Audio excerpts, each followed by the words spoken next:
L'oracle de la parole de l'Éternel à Israël par Malachie. Je vous ai aimé, dit l'Éternel.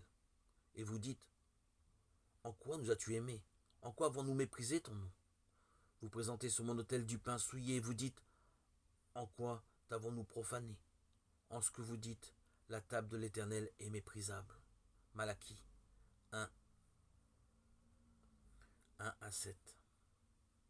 La parole de Dieu ne nous donne pas de détails sur la vie de Malachie, mais nous présente simplement sa prophétie, l'oracle de la parole de l'Éternel écrit par inspiration. Prenant place à la fin de l'Ancien Testament, son livre constitue le dernier appel d'amour adressé par Dieu à son peuple terrestre. Dès le début, nous y voyons la douleur du cœur de Dieu.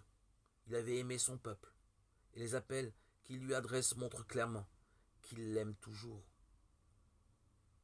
À plusieurs reprises, il exprime sa tristesse devant l'attitude et la conduite des fils d'Israël. Ils répondent chaque fois en contestant avec insolence ce qu'il leur dit et en cherchant à se justifier. Le livre contient un certain nombre de ces dialogues. Il commence par une déclaration sans équivoque de l'amour de Dieu pour Israël. Dieu connaît les objections qu'ils mettent en avant, et vous dites, est une expression qui revient très souvent dans les différents chapitres. Il y répondra immédiatement. Il souligne le contraste entre son amour souverain envers eux, Jacob et ses descendants, et sa haine pour leurs frères, Ésaü et ses descendants, le méchant peuple d'Édom. Et malgré tout, Israël montrait une attitude de provocation, la même que celle que Dieu condamnait chez Édom. Dieu attend à juste titre l'honneur et le respect de la part de son peuple. Les sacrificateurs, mis à part pour s'approcher de l'Éternel, avaient des sacrifices, et pour enseigner au peuple sa loi aurait dû conduire les fils d'Israël en cela.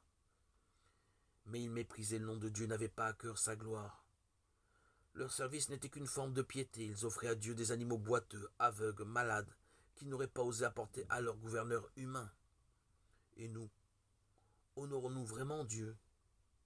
Ou nous contentons-nous de le servir par simple habitude, alors que nos cœurs sont loin de lui?